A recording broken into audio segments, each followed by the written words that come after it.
On this page, the stratagems are Web Weight Infiltration, which is one we've seen reviewed already. It's where you can spend 1 or 3 command points to have 1 or 2 troop units of infantry with the Thousand Suns being deployed in the webway and then deploying onto the battlefield via the deep strike rules, which is a very impressive one. I can't wait to try out. Then we've got Soul Flare, 1 command point.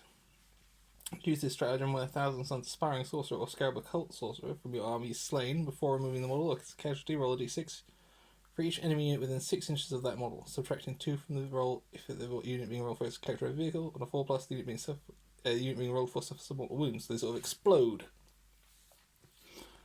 Then we've got Fated Mutation, 1 command point.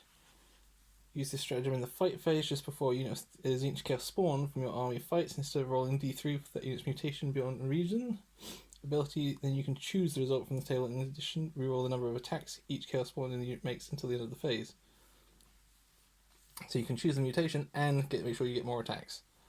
Then we've got Vengeance for Prospero, 1 command point. Use a stratagem just before a Thousand Sun unit from your army fights in the fight phase. Until the end of the fight phase, the unit's Death of the False Emperor ability unit triggers on a roll of 4+ instead of a 6+ for that attack. For attacks that target a Space Force unit, so it's a good little character one. Then we've got the Flesh Change. Use this stratagem at the start of any phase. Pick a Thousand Suns infantry character from your army. The character is slain, but you can add a Chaos Spawn to your army. If you do so, set up the Chaos Spawn within 6 inches of the character before removing them as a casualty. The Chaos Spawn created in this manner must have a Tzeentch keyword and does not cost any reinforcement points in a match play game. And then Inferno Bolts, 1 command point. Use this stratagem before the battle. Select a Thousand Suns vehicle from your army and select a Combi Bolter, Combi Melter, Combi Flame, a Heavy Bolter, or Twin Heavy Bolter that model is equipped with. The weapon is upgraded to fire Inferno Bolt rounds. Change the AP characteristic of that weapon to -2. Only change the bolt gun profile for a Combi Melter or Combi Flamer. Then we'll have Baleful Vortex, 1 command point. Use the stratagem after a Mutalath Vortex beast from your army has resolved a Mutalath Vortex power. Roll a d6 to randomly select a Mutalath Vortex power. The Mutalath Vortex beast immediately uses the power rolled, even if it has already used that power this phase. Furthermore, the power is automatically successful, no dice roll is necessary. So you get a little bit of extra use out of the Mutalath Vortex beast. Then we've got Cycle of Slaughter, 2 command points. Use this stratagem at the end of the fight phase. Select a Zangor unit from your army. The unit can immediately fight at an additional time. And now we're on to the relics, and we have some very interesting ones. We've got the Seer's Bane. Model with Force Sword or Power Sword only. Seer's Bane replaces the bearer's Force Sword or Power Sword and has the following profile.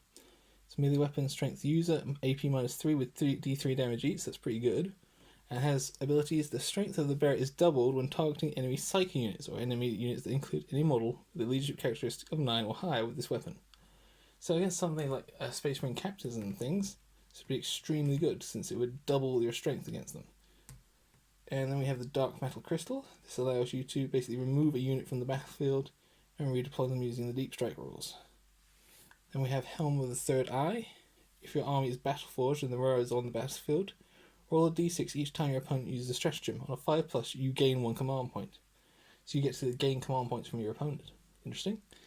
Then we have the Coruscator. Models with Inferno Bolt Pistol only. Coruscator replaces the bearer's Inferno Bolt Pistol and has the following profile. It has a pistol range 12 inches with 3 shots, strength 4, AP -2, damage d3. That's extremely good. And then we have the Athenian Scrolls. If you roll a double when making a successful psychic test for the bearer, your opponent cannot attempt to resist the psychic power or with a Deny the Witch test. Very good. And finally, the Prismatic Staff. Models with Force Stave only. The Prismatic Staff replaces the bearer's Force Stave and has the following profile. Has melee strength +2, AP -1, damage d3, and the bearer can shoot and charge during a turn in which it fell back. Interesting, so you can shoot and charge when you've fallen back, which means you could fall back from combat and then immediately charge in again. I think my favourite one out of that has got to be maybe the Helm of the Third Eye, just to steal the command points. Then we have the new discipline. Now, suiting the Thousand Suns, they get 3 different ones. They get the Dark Hereticus discipline from the Chaos Codex, the discipline of Tzeentch from the Demons Codex, and the discipline of Change, which is their own new one. And starting with the discipline of Change, we have Tzeentch's Firestorm. The warp charge value of 7. If manifested, select an enemy unit that is within 18 inches of the Psyker and visible to him. Roll 9 dice, the enemy selected is some mortal wound for each roll of 6. Fairly good. Then we got Boon of Mutation. Warp charge value of 7. If manifested, select a friendly Thousand Suns character, not a demon character. Within 3 inches of the Psycho, roll 2d6 and consult the chart on the Boon of Tzeentch stratagem. See what effect the power has on that character for the rest of the game. So you can give one of your characters a buff, possibly turn him into a spawn or even a demon prince. Glamour of Tzeentch. Until the start of your next psychic phase, your opponent must subtract 1 from any hit rolls that made for models that target this unit. Has a warp charge value of 7. Then we have Doombolt, the classic. Has a warp charge value of 9. If manifested, select an enemy unit that is within 18 inches of the Psycho and visible to him. That unit suffers D3 mortal wounds and in their following movement phase must halve their move characteristic and cannot advance. And now, lesser sorcerers, the aspiring sorcerers that lead the unit, can have access to these powers. And when we have Temporal Manipulation. Warp charge value of 6. If manifested, select a friendly Thousand Suns model within 12 inches of the Psycho. That model immediately heals D3 wounds. So you can actually heal up your sorcerers and demon princes. Then we have Weaver of Fates. Has a warp charge value of 6. If manifested, select a Thousand Suns unit within 18 inches of the Psycho.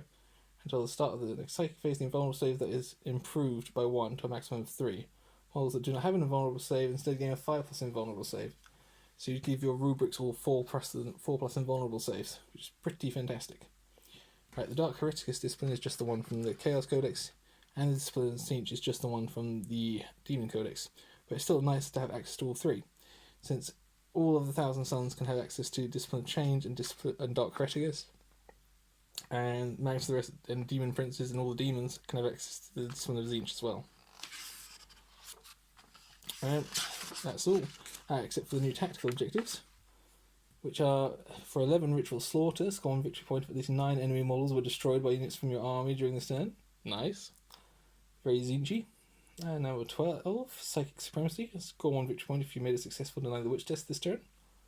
Vengeance Long Awaited for 13, score 1 victory point if at least 1 enemy unit was destroyed by you.